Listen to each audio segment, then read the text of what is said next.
오늘은 오순절 성령 강림을 받은 이제 제자들이 첫 번째 기적을 체험하는 그런 안진뱅이를 일으키는 사건을 보게 되겠습니다.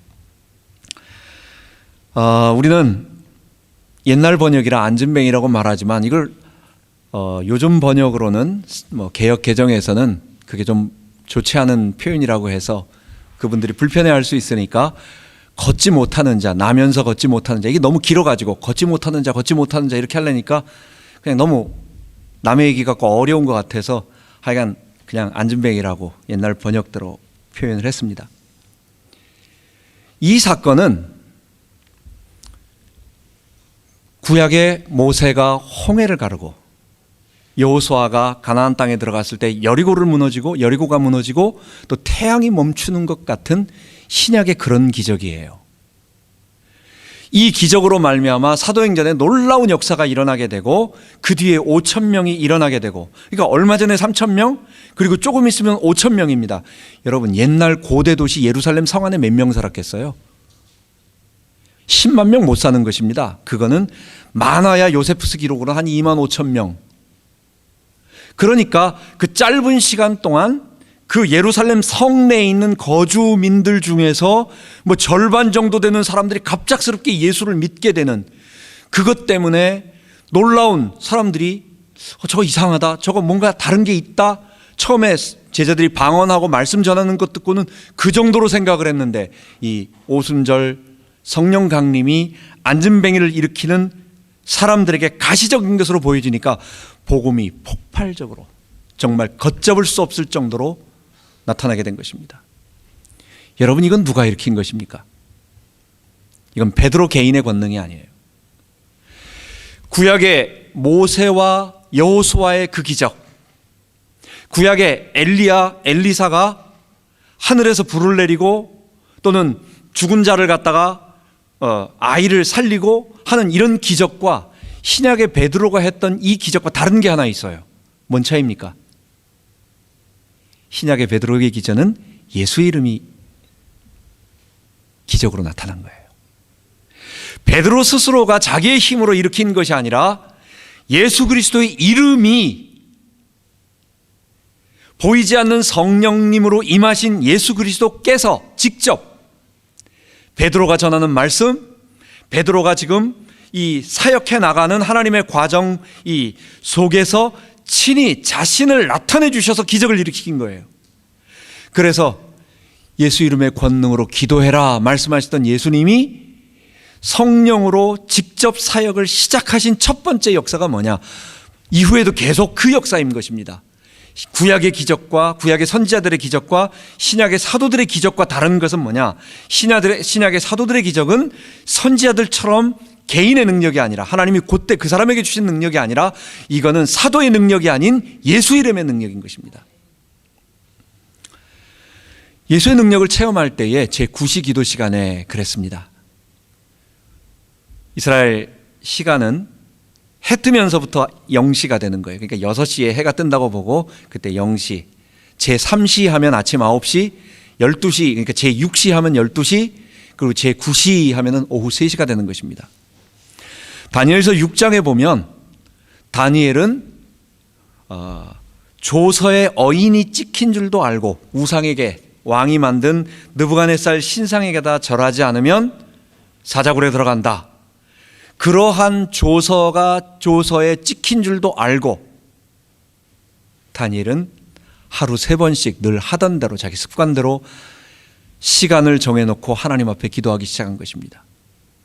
베드로가 욥바에 갔을 때에 제6시에 다비다의 그 집에 올라가서 그 가죽 하는 그 사람 집에 올라가서 기도하고 있었습니다. 결국 사도들은 하나님의 능력을 따라서, 물론 그 당시에 경건한 유대인들이 하는 습관을 따라서 했지만 하나님 앞에 주의 말씀을 따라서 주의 복음을 확인하면서 시간을 정해놓고 기도했어요. 여러분, 하루에 3번 정해놓고 기도 한번 해보십시오. 이거 많은 지장이 있습니다. 개인 삶에 많은 지장이 있습니다. 저도 새벽에 일어나서 저는 이제 기도하고 그 다음에 성경을 이제 암송을 제가 정해놓은 걸 아는데 이거를 내 습관으로 완전히 내가 이거는 반드시 해야 하루 시작한다 해놓으니까 이게 굉장히 삶에 어떤 힘든 게 있어요. 내가 당장 일어나자마자 급하게 해야 할 뭐가 있는데 이걸 내가 규례로 정해놓고 이거 안 하면 나 아무것도 안 된다 해가지고 하려고 하다 보니까 이게 많은 이 어떤 그런 불편함이라든지 어떤 그런 게 있어요. 제자들은 하루 3번씩 또는 뭐 율법적으로 꼭 그 시간에 기도해야 된다는 건 아니지만 그런 마음을 정해놓고 말씀 읽기와 기도하기를 전무하며 전적으로 힘쓰며 여러분 성령이 강하게 역사하신 것입니다. 안진뱅이를 일으킨 것은 나사렛 예수 그리스도의 이름이었습니다. 그 성전 미문하니까 beautiful gate, 아름다운 문이에요. 그 문이 실제로 어떤 문인지는 정확하게 모르지만 성전을 들어가는 여러 가지 문들 중에 하나였는데 그 문의 이름이 beautiful gate, 아름다운 문이라 해서 우리말로는 미문이라고 한 것입니다. 나이가 40여 세 되도록 나면서부터 한 번도 걸어보지 못했던 사람이 그 자리에 있었습니다. 우리는 볼 때 일을 하지 못하니까 구걸을 할 수밖에 없구나, 참 사람이 어렵게 살겠구나라고 하는 정도로만 느끼지만 더 심각하고 안타까운 것은 유태인들에게 있어서 율법에 따라서 몸이 온전치 못한 사람은 성전에 들어갈 수가 없고 하나님 앞에 예배를 드릴 수가 없어요. 구약 율법에는 사람이 하나님께서 주신 건강한 몸으로 태어나서 이렇게 되어지는 부분이 온전하게 창조하신 하나님의 온전한 것이고, 종교적인 의미입니다. 어려서 뭐 사고를 당했거나 무슨 뭐가 있거나 한 것은 그건 죄 때문에 왔다, 그건 부정하다. 그건 율법에는 정결과 부정결을 가르쳐 주기 위한 기준을 정해 준 것이죠. 어쨌든 지금도 그렇다는 얘기가 아니라 구약 율법에는 몸에 어떠한 부족함이 있는, 조금 모자란 것이 있는 사람은 하나님 앞에 예배드릴 수 없어요. 생각해 보세요. 성전 앞에 미문에 있어서 다른 사람들은 다 하나님 앞에 예배를 드리고 또 나름대로 하나님의 백성이라고 감사하며 찬양을 드리는데 그 앞에서 찬양도 드리지도 못하고 들어가서 예배 드리지 못하고 있는 이 안타까운 사람, 어떻게 본다면, 구약에서 본다면 율법의 저주 아래 묶여서 빠져나올 수 없는 사람을 대표할 수도 있고, 신약에서 말한다면 지금 세상의 죄와 사망 가운데 잡혀서 죽어가는, 자기 힘으로는 벗어날 수 없는 그런 사람 말하고 있는 것입니다. 베드로가 요한과 함께 같이 가다가 그 사람을 바라보고, 그 사람은 은과 금, 자기 원하는 것을 원하지만 나에게 조금만 먹을 것을 주시면 내가 살겠습니다라고 하는, 그 사람은 상상도 못하는 그냥 단지 조그만한 어떤 것을 얻으려고 하는데 베드로는 그에게 우리를 보라, 너 구하는 거 그거 말고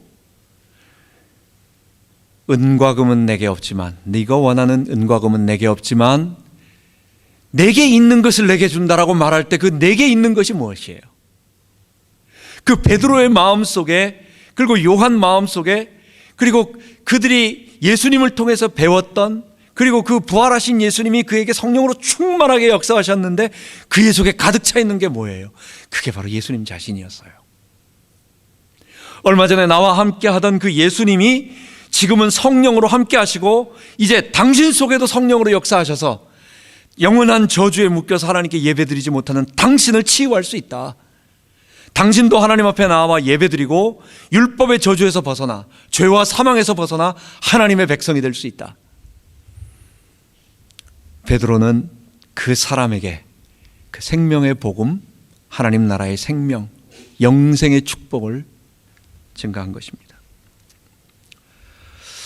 요즘 들어서 왜 이런 성령의 역사가 없을까요? 물론 우리 개인이 복음에 집중하지 못하고 기도하지 못하는 어떤 그런 부분도 있지만, 여러분 너무 거기에다 집중해서는 안 됩니다. 오순절 사도행전의 역사가 베드로 개인의 능력이 아니고 하나님이 하시고자 하니까 했듯이 주의 복음의 말씀을 계속 퍼뜨려 나가며 로마까지 가기를 원하셨기 때문에 했듯이, 바울 당시에도 배도자가 있고 바울이 세운 에베소 교회가 지금은 폐허가 돼서 유적지도 안 남았어요. 소아시아 7교회 중에 그래도 조금 예배당 있는 교회는 없어요. 무슨 얘기냐? 우리의 기도 안에 우리는 정말 하나님의 말씀을 붙잡고 오늘도 이 성령의 강림과 이 지역에 하나님의 말씀이 퍼져가기를 기도하며, 하나님 우리에게 이 부흥의 역사를 달라고 기도하는 것은 우리의 역할이지만 하나님께서 그 일을 직접 집행하시는 것을 알고 우리가 겸손하게 엎드리며 우리가 그것을 순종하고 따라가야 되겠습니다. 이것을 잘못해가지고 사람들은 그럼 귀신 쫓아내고 또 병자 고치고 안진뱅이 일으키는 사람은 진짜 목사고 진짜 교회고, 여러분 지금 그것 때문에 많은 사람들이 거기에만 집중하며 병자를 고치려고 일으키려고 능력을 베풀려고 합니다. 그런데 문제는 뭐냐? 거기에 집중해서 복음의 말씀이 증거되지 않는 거예요. 그 사람을 일으킬 수밖에 없는 그리스도의 십자가와 부활과 죄사함과 의롭다 하심에 강력한 복음의 말씀으로 그가 변화되고 감사하고 감격하고 하나님의 백성의 거룩한 삶이 나타나는 것이 아니라 다들 기복적으로 병 낫기를 다들 하는, 귀신 쫓아내는, 오직 귀신하는 그런 데만 나오는 것입니다. 다시 한번 말하지만 우리 교회가 이 복음의 말씀에 집중하며 기도하며, 그러며 하나님의 나라가 나타나기를 구하지만 그러나 전적으로 하나님의 은혜라고 하는, 우리가 그분의 주시기를 기도하는 그런 마음으로 해야 되겠습니다. 힘을 써야 되겠습니다. 베드로의 메시지는 하나였습니다. 사람들이 다 몰려드니까 거기에 베드로는 조금도 우쭐하지 않았어요. 베드로는 자기도 놀라지 않았어요. 자기가 안진뱅이를 일으키고 나서 그 다음에 자기도 놀라면 자기가 무슨 말 하는지도 모르고 우쭐해가지고 어떻게 될지도 몰라요. 그런데 베드로는 너무도 명백하게 사람들이 몰려들면서 놀라니까 이 사람들아 어찌하여 우리 개인의 경건과 내가 기도했기 때문에, 내가 하나님 앞에 엎드려서 말씀 보고 기도하고 내가 하나님 앞에 경건한 나의 신앙 때문에 이 사람을 일으킨 것처럼 왜 나를 집중하고 주목하느냐라고 하는 거예요. 아니다. 너희가 십자가에 못 박고 부활하셨으며 우리에게 성령을 부어주신 그 예수 그리스도의 이름이, 다시 말한다면 뭐예요? 예수 그리스도 그 자신이, 그분의 인격이 보이지 않는 성령으로 너희 가운데 오셔서 이 사람을 낫게 했다. 베드로는 조금도 의심하지 않고, 만약에 베드로가 기도하지 않고 성령 충만이 없었다면, 만약 그런 역사가 일어났다면 여러분 베드로는 자기도 모르게 이게 자기가 드러나는 거예요. 자기도 모르게 내가 기도하니까 좀 되나 보다, 나는 좀 되나 보다, 여러분 그렇게 되는 것입니다. 성령 충만은 뭐냐? 전적으로 나는 없어지고 성령 충만은 오직 그리스도만. 이것을 내가 겸손해서 어떤 일을 하고 나서 겸손해서 하나님께 이렇게 올려드리는 게 아니라 이건 진짜 내가 아니다라고 하는 것이 너무도 분명하기 때문에 거기서 감히 나라고 하는 사람이 조금이라도 거기 들어갈 틈이 없는 거예요. 이거는 하나님이 했다라고 하는, 이거는 성령이, 그리스도께서 친히 이 사람에게 당신의 복음을 증거하기 위하여, 당신이 세운 교회를 확장해 나가기 위하여 직접 역사하신 것이다 라고 담대하게 말한 것입니다. 그거는 베드로가 겸손한 것이 아니라 그건 베드로가 당연히 사실을 말한 것입니다. 예수님께서 부활하시기 전에 제자들에게 말씀하셨습니다. 예루살렘을 기도하고, 여기서 기도하고, 그리고 하나님께로부터 오는 능력을 힘입혀라. 성령이 너에게 임하신다. 그런데 그러면 어떤 일이 벌어지느냐라고 말할 때 누가복음 24장 47절에 보면 죄 사함을 얻게 하는 회개가 온 세상으로 퍼져나갈 거라고 말해요. 그러니까 복음은 결국은 사람들에게 어떤 역할을 일으키느냐? 사람들로 하여금 회개하게 만들므로 말미암아 자기의 죄를 주님 앞에 내어놓고 회개하고 거기에 용서함을 받게 하는 그런 결과를 나온다는 거예요. 베드로가 이방인 고넬료에게 가서 복음을 전합니다. 베드로 가고 싶지 않았어요. 베드로도 이방인이었기 때문에 하나님께서 미리 하늘에서 계시로 3번이나 부정한 짐승을 내려보내서 먹으라고 하지 않았다면, 그 부정한 짐승이 뭐였을까요? 보나마나 돼지고기 아니면 이런, 딱 보면 저거 먹으면 안 돼, 저거는 정결법, 결례법에 의해서 안 되는 그런 짐승, 하나님께서 잡아먹어라, 잡아먹어라, 잡아먹어라. 내가 정결타고 하는 것을 네가 부정하지 말고 잡아먹어라. 그리고 나서 바로 고넬료가 보낸 사람이 오는 것입니다. 그러니까 안 갈 수가 없는 거예요. 가보니까 이방인이 거기서 마음문을 활짝 열고 자기 집사람 다 데려다 놓고, 내가 어제 기도하는데 하나님께서 당신에게 가라고 내 사람을 보내서 베드로를 초청하라고 말했다. 우리가 하나님 앞에 엎드려 있습니다. 말씀을 주세요. 거기서 베드로가 복음을 안 전할 수 있겠어요? 그래서 거기서 복음을 전하니까 초대교회, 자기들이 오순절날 기도했을 때 임하던 성령이 유대인에게만 성령이 임하는 것이 아니라 이방인에게도 성령이 임한다라고 하는 동일한 증거로, 같은 성령이라고 하는, 여기는 1급 성령이 임하고 여기는 그 다음에 2급 성령이 임하는 어떤 그런 차등이 있는 것이 아니라 똑같은, 사마리아에도 똑같이 임하고 이방인 로마인에게도 똑같이 임하고 저 에베소 헬라인에게도 똑같이 임한다라고 하는 것이 바로 방언과 그리고 이 성령의 충만함으로 인한 어떤 그런 역사들, 동일하다라는 얘기예요. 베드로가 얘기합니다. 사도들이, 예루살렘 사람들이, 아니 당신이 어떻게 이방인에게 가서 복음을 전했냐고, 부정하게 왜 이방인들에게 갔냐고. 그랬더니 베드로가 하는 쭉 얘기하니까 사도들이 그 말을 듣고 나서 마지막에 하는 말이 있습니다. 이방인에게도 생명 얻는 회개를 주셨도다. 여러분, 결국은 예수 그리스도를 증거하면 사람들이 그 앞에 굴복하고 회개하고 죄사함을 얻고 생명을 얻는 것입니다. 결국 복음은 우리로 하여금 무엇을 하게 만드느냐? 내가 죄인임을 고백하게 만들고, 나는 하나님 앞에 전적으로 무능력한 사람입니다. 나는 구원의 어떠한 것도 내 스스로 만들어낼 수 없는 사람입니다. 전적 부패한 사람입니다를 고백하게 만들고, 그때 비로소 하늘에서 내리는 손이 나의 구원의 손길이 되는 거예요.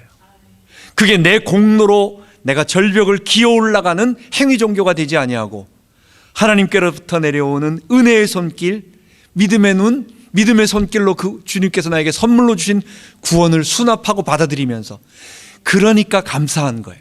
받을 가치가 없는, 능력이 없는 나를 이렇게 은혜를 주셨다라고 하는, 그게 예수 이름인 것입니다. 그게 예수 그리스도의 생명인 것입니다.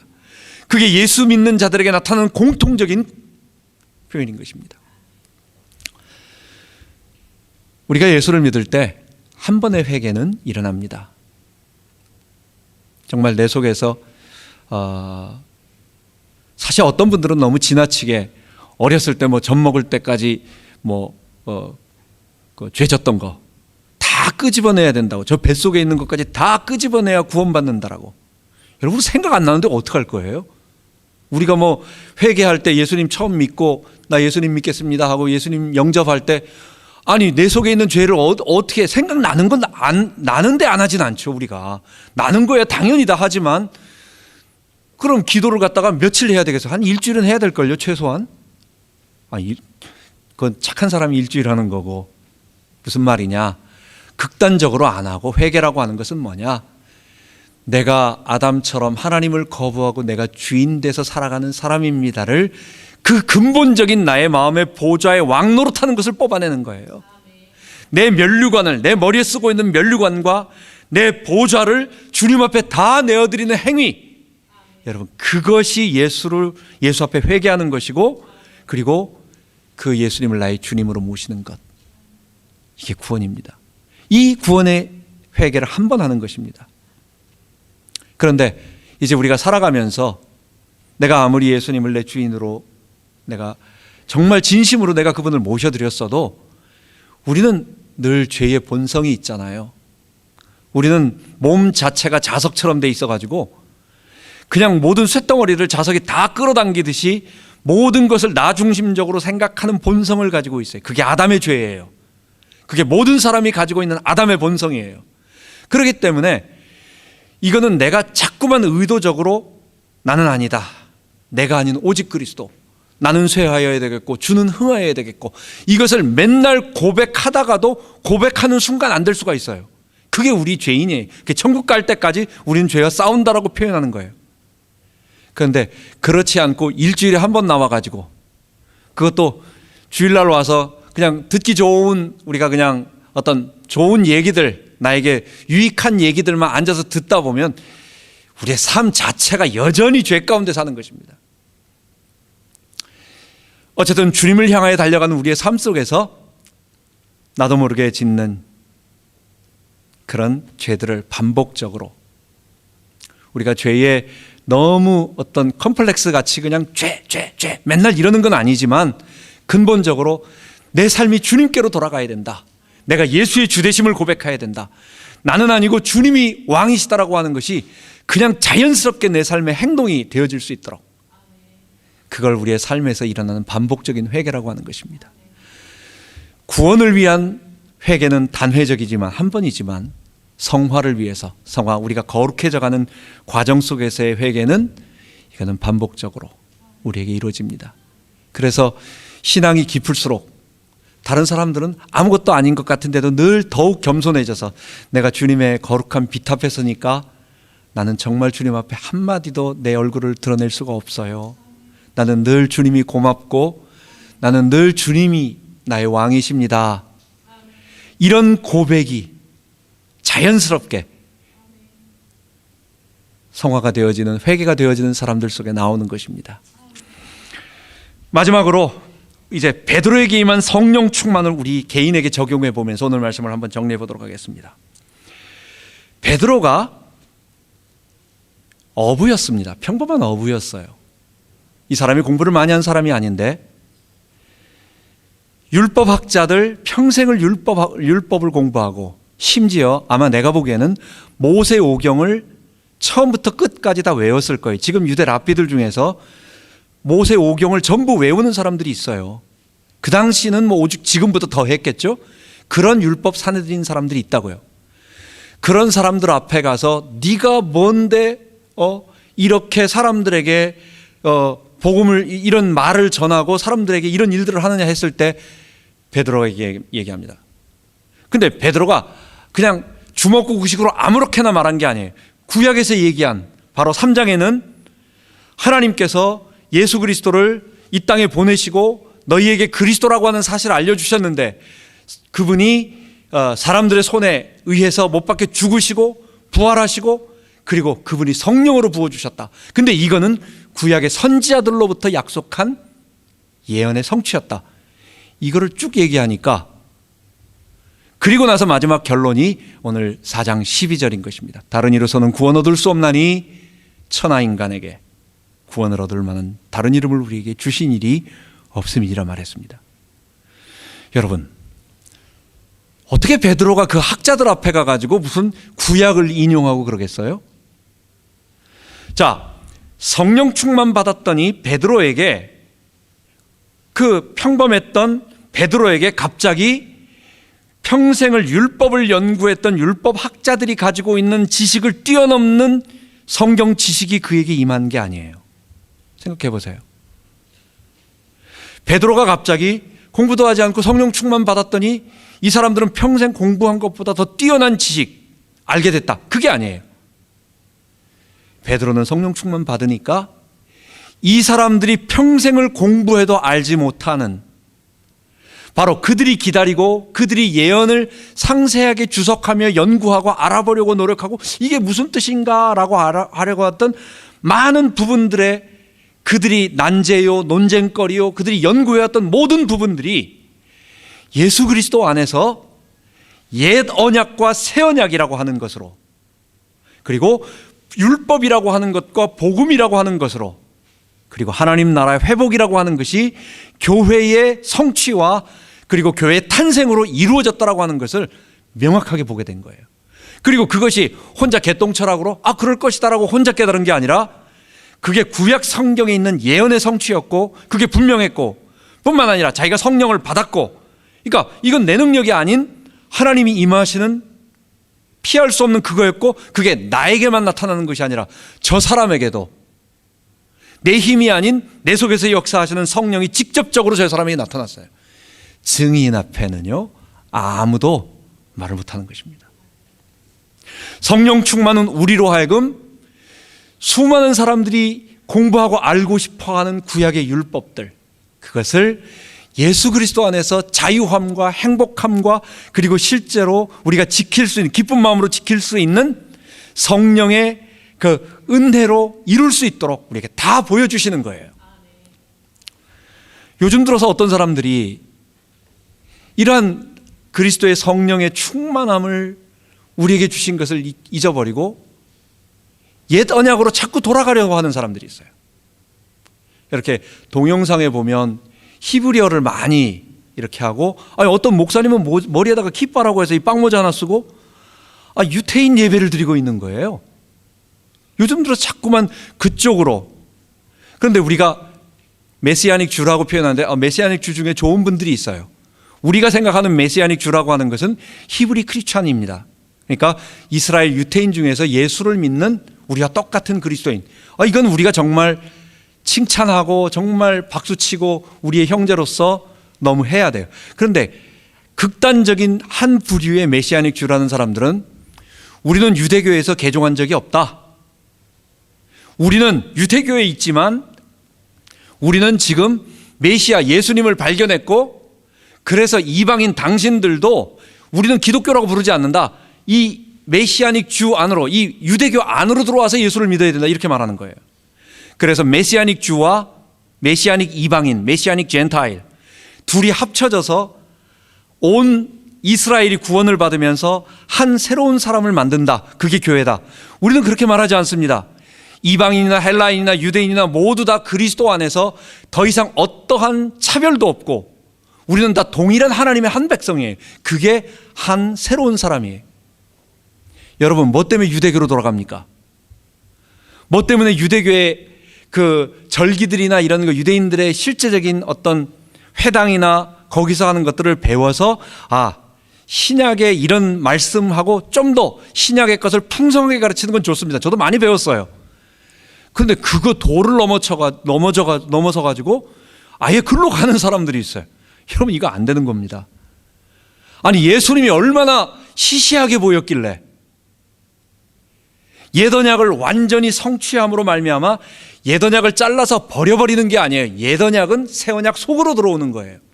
그래서 옛 언약은 새 언약이 있어야만 완성되어지는 것입니다. 그러니까 성취와 완성인 것입니다. 버려서 우리가 완전히 율법도 지키지 말고 우리가 성령 안에서 더 즐겁게 지킬 수 있는 거예요.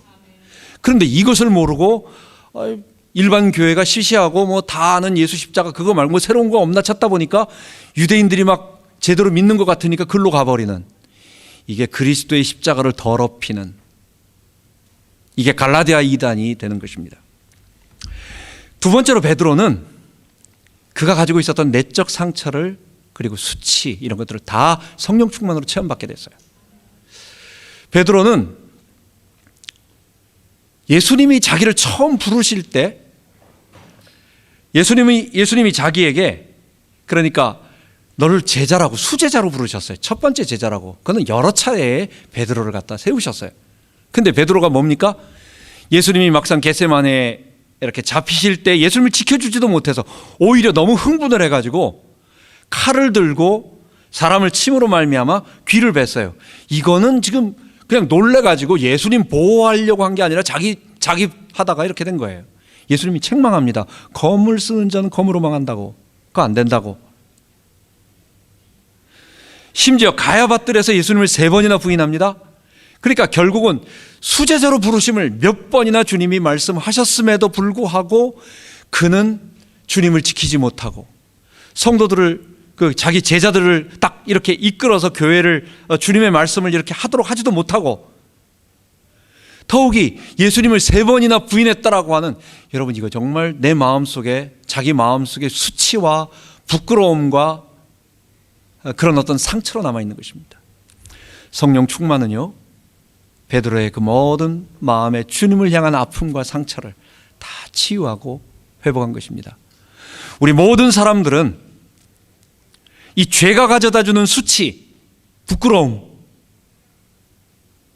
하나님을 선악과를 따먹고 나서 하나님의 얼굴을 보기가 부끄럽고 두려워서 그 무화과 나무 아래, 무화과 그늘 속에 숨고 가리우는 그 두려움에 있는, 수치감에 있는 그것, 성령께서 우리 안에 거하셔서 복음으로 충만하고 그리고 성령이 우리 안에 거하시면 그 모든 것들이 이제는 우리를 사랑하시는 주님의 음성으로 들리며 베드로도 용납하시고 용서하시고 사용하신 주님께서 우리도 용서하시고 우리도 치유하는 것입니다.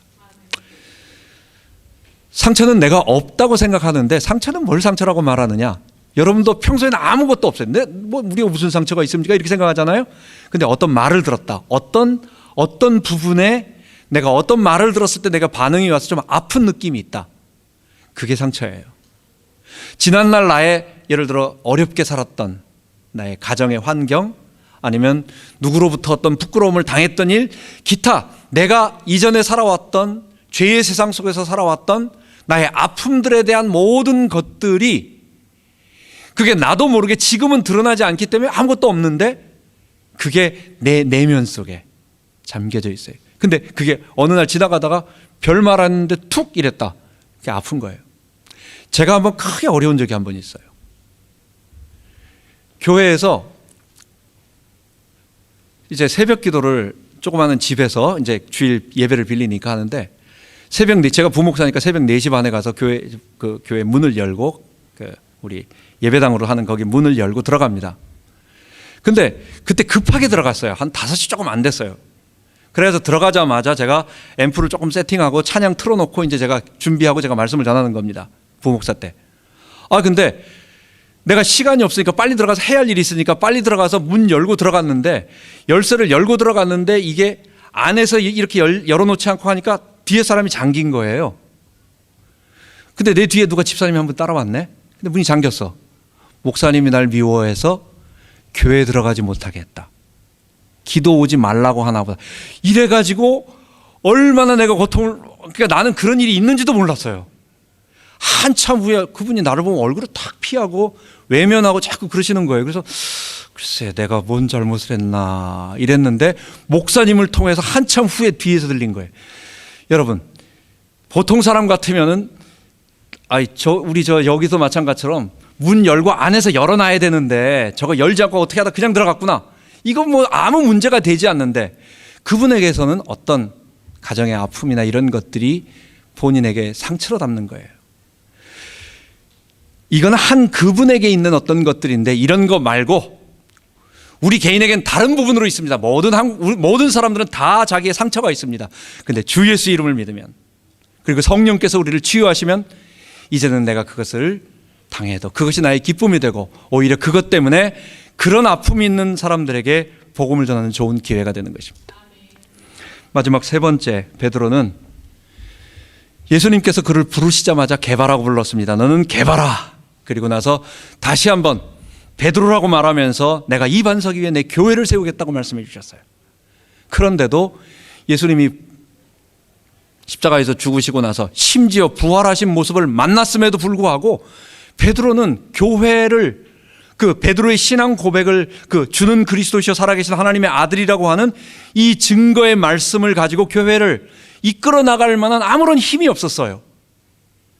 그것 때문에 자기를 부르셨고 너 그거 해야 된다고 계속 말씀하여 주시는데 아무런 힘이 없는 거야. 성령 충만 받고 보니까 베드로는 드디어 내 인생의 목표, 하나님이 나를 부르신 목표, 나를 주님 만나게 하시고 나로 지금까지 살게 하시고 나로 정말 부끄러운 모든 예수님과 함께하면서의 부끄러웠던 나 자신의 그것들을 다 내려놓을 수 있도록 그런 과정들을 맡기신 하나님, 주님이 나에게 맡기신 교회, 하나님 나라를 위해 살겠습니다. 그리고 그는 그의 전심을 다하여 어려움이 오든 안 오든 그건 문제가 되지 않아요. 그의 생 전체를 하나님 나라 확장 교회 세우기 살아간 것입니다. 여러분과 저의 삶의 목표가 무엇입니까? 우리 모든 그리스도인은 하나님이 다 목사로 부르지 아니하고 다 사도로 부르지 않으셨어요. 그러나 우리는 다 성도로 부르셨어요. 성도는 하나님의 생명을 받았기 때문에 그리고 우리는 여기서 한시적으로 살아가는 거예요. 우리 다 잠깐 후입니다. 얼마 안 있으면 우리가 늘 고대하고 사모하던 주님의 얼굴을 배울 거예요. 그때까지 우리가 모여서 결국 우리가 살아가는 동안 서로 돌보고 주님이 남기신 교회를 세우고 그리고 성도들을 돌보며 하나님 나라를 조금씩 우리가 할 수 있는 대로 확장해 나가는, 그러니까 하나님 나라 확장이라고 하는 부분을 교회를 통해서 하는 그 일에 나는 어떤 눈의 역할, 입의 역할, 손의 역할, 발의 역할로 주님이 우리에게 부르셨어요. 근데 목표는 하나예요. 우리 모든 사람은 내가 하나님 나라를 위하여, 좀 더 구체적으로 말한다면 그래도 하나님이 세우신 지역교회, 그리고 복음, 십자가 복음과 하나님 나라 구원이 온 세상에 증거되게 하는 일에 내가 살고 있는 나의 재능과 나의 직업과 나의 물질이 좀 쓰여져야 되겠다. 아니면 내가 거기에 어떤 역할로 최선을 다해야 되겠다. 여러분, 인생의 목적이 이거 아니면요, 다 끝나는 것입니다. 자녀 아무리 애지중지해도 장가가면 끝나요. 여러분, 내 아들이 아니고 며느리의 남편이 됩니다. 여러분, 우리 모두 다 마찬가지예요. 우리의 인생을 하나님께 맡기지 아니하면 다 내가 소중하게 여겼고 목표를 여겼던 것이 다 무너질 날이 와요. 내 생을 주님께 드리세요. 성령 충만 받고 우리의 삶의 모든 것을 맡기기 바랍니다. 마지막으로 코로나 바이러스 상황 때문에 우리가 잠깐 마지막으로 한마디만 더 하겠습니다. 여러분, 우리가 누굽니까? 우리 하나님의 백성입니다. 하나님의 백성도 바이러스 걸릴 수 있어요. 우리가 무슨 이 땅에 사는 동안 우리에게도 바이러스가 침입할 수 있어요. 그런데 걱정하지 말 것은 주께서 자기 백성을 돌보신다라고 하는, 눈동자같이 살피신다라고 하는 강한 손과 편팔로 하나님이 독수리 날개치며 보호하신다는, 하나님께서 가나안 땅에 들어가기 전에 출애굽시킬 때에 이스라엘 백성들은 고센 땅에서 모든 어려움들을 피할 수 있도록 도와주셨다고, 보호하셨다라고 하는 것, 하나님의 보호의 눈동자 같이 우리를 살피시는 그 보호를 믿음으로 고백하고 두려워하지 맙시다. 사탄은 우리에게 두려움을 줍니다. 바이러스, 큰 몸에 질병이 없는 사람들은 조금 심하게 아프고 다 낫는다고 그래. 지금 현재 어떤 크리스찬 박사 그분이 이렇게 글을 올린 것을 제가 아침에 읽고 자료를 갖고 왔지만 읽어 안 했고, 한 0.1%, 그 사람은 0.6%, 그 사람 얘기로는 건강한 사람은 특별한 기저질환, 몸에 어떤 질환이 없으면 괜찮다, 그냥 낫는다, 죽지는 않는다, 걱정하지 말자. 두려워하는 것은 지금 뭐냐? 자꾸만 주변의 말들로 인하여 우리들에게 마음의 두려움과 염려를 줍니다. 이런 마음 속에 우리가 우리의 마음을 빼앗기지 말고 우리가 믿음을 고백하면서, 대신 우리가 손과 이런 것들을 잘 조심하고, 하나님께서 현대의학을 주셨잖아요. 그들을 통해서 바이러스의 원인도 알려주고 했으니까 우리가 할 수 있는 최선의 것을 다하면서, 그러나 하나님이 바이러스 걸려도 하나님이 함께 하시면 살게 되고요, 바이러스 안 걸려도 하나님이 함께 하지 아니하시면 그 사람 죽어요. 우리 그것을 믿고 우리가 그것에 너무 두려워하지 않으며 최선을 다해 지키면서 나갔으면 좋겠습니다. 우리 중직자들은 더욱 성도들을 위해서 기도하고, 또 바이러스가 지금 이번 문제가 제일 어려운 게 뭐냐면 치사율보다는 감염시킴으로 말미암아 모든 직장에서 격리가 되는 거예요. 그럼 최소한 이거 나을 때까지 일도 못하게 되는 건데, 그럼 직장 문제가 어떻게 되는 겁니까? 이게 좀 어려운 그런 문제들이 있어요. 그렇기 때문에 우리가 이런 성도들이 피해가 가지 않도록, 성도들이 어려움 당하지 않도록 교회가 빨리빨리 믿음으로 우리가 여러 가지 일들을 조치를 취하고, 성도들의 안전이, 물론 하나님의 영광이 첫 번째고, 교회를 통한 하나님의 영광이 첫 번째고, 그 다음에 그것 못지않게 우리 성도들의 안전이 제일 중요한 거예요. 여러분들의 안전을 위해서 우리가 이따 광고 시간에 몇 가지를 드리도록 하겠습니다. 우리 코로나 바이러스를 통해서 오히려 더 하나님과 더 가까워지는 우리 모두 되기 바랍니다. 기도하겠습니다. 하나님 아버지, 감사합니다. 세상은 점점 어렵고 우리에게 두려움 소식들이 들려오지만 주께서 자기 백성을 지키신다라고 하는 이 하나님의 말씀을 우리가 믿고 우리가 담대하며 나아갈 수 있도록 도우시고, 특별히 우리 모든 성도들 정말 이번 바이러스 감염으로 인하여 오히려 더 하나님께로 나아가고 더 신앙에 큰 유익이 있는 그런 축복을 허락하여 주옵소서. 감사드리며 우리 주 예수 그리스도 이름으로 기도하옵나이다. 아멘.